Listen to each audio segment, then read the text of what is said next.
not enough, a helicopter loaded down with lights and pyro in a different format out of the helicopter will be taken to the air, and then under canopy the Mr. Blues. It's jet time now.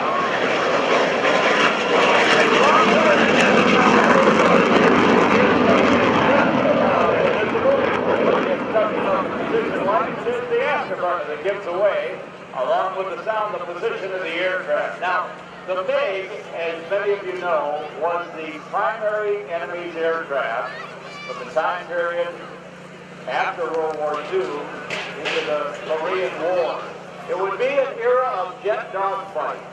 And what we learned from captured German aeronautical data that was shared between the victors, that would be us and the USSR, was that the swept wing design and a jet engine were going to rule the sky. While we had Delta jets at the end of World War II, the swept wing design was revolutionary. You'll see this tomorrow in this airplane. Revolution of jet engine was in terms of speed, having the same size airframe, and merely exchanging a jet engine for the piston-powered engine would give you another 100 miles per hour. And then you start to sweep the wings back, initially on our North American F-86 and the enemy's first MiG-17, the predecessor of this airplane. You had speed and maneuverability as compared to a wing that was somewhat perpendicular to the fuselage of the airframe. Swept wing design was then enhanced in this airplane. Now this is the MiG-17, the second design, or the improvement. Now using the same engine as its predecessor, the MiG-15, by enhancing the aerodynamics on this jet frame, was able to get with the same engine another 30 to 40 knots of airspeed, which is very hard to get in an airplane. Usually you get that speed increase in 3 and 4 and 5 knots.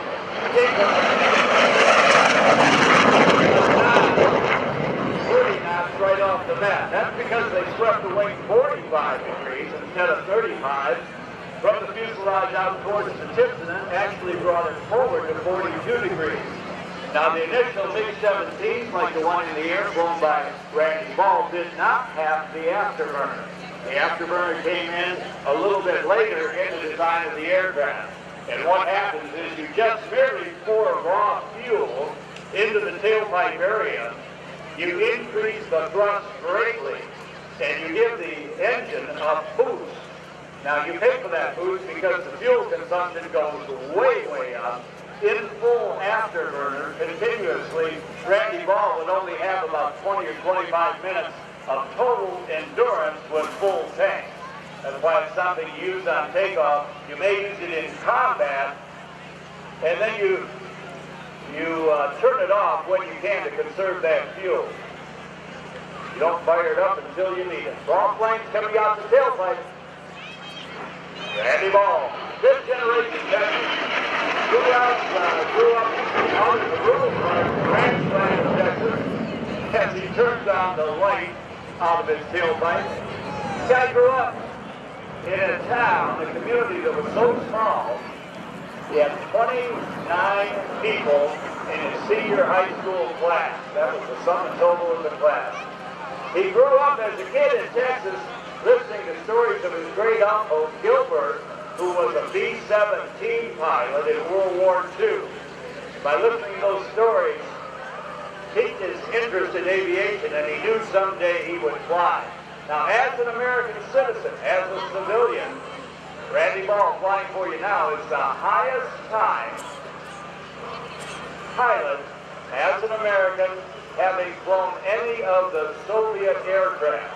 And why are they flying over our shores? Well, a lot of people don't agree with it, but this, in fact, is a Cold War trophy.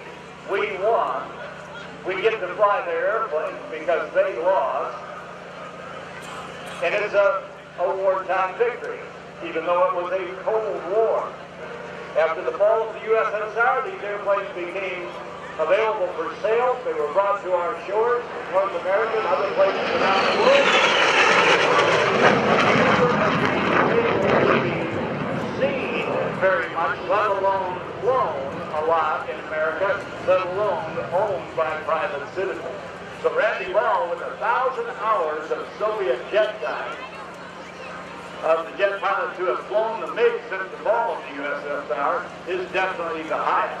When he flies his routine tomorrow and Sunday, he'll actually have to wear a G suit because he'll be pulling the same amount of G's as the F-16s will, F-16 being an airplane of choice of the Thunderbird.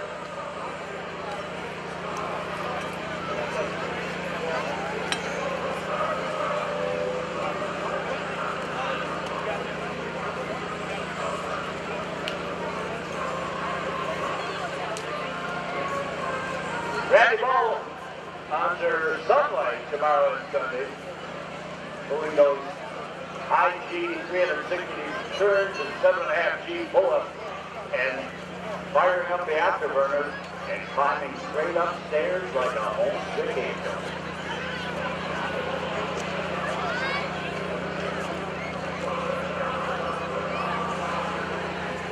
So, Soviet Cossack music there as Randy looks for the runway light, sets up, slows down to MiG-17 with afterburner option.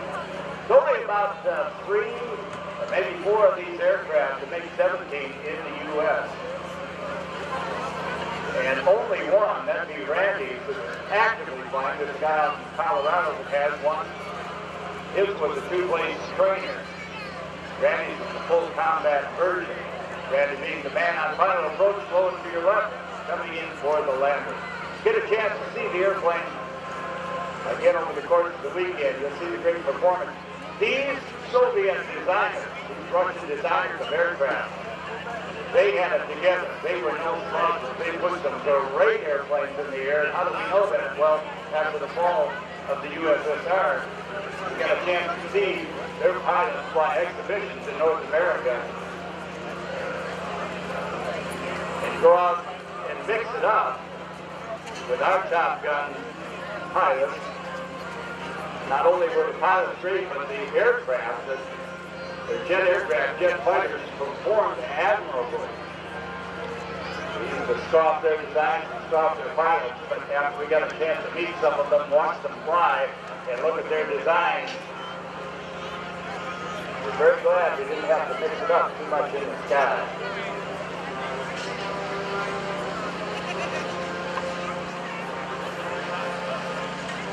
Randy Ball safely on the ground now. We'll watch for Bill Reesman to taxi out and take off. He'll be climbing up for altitude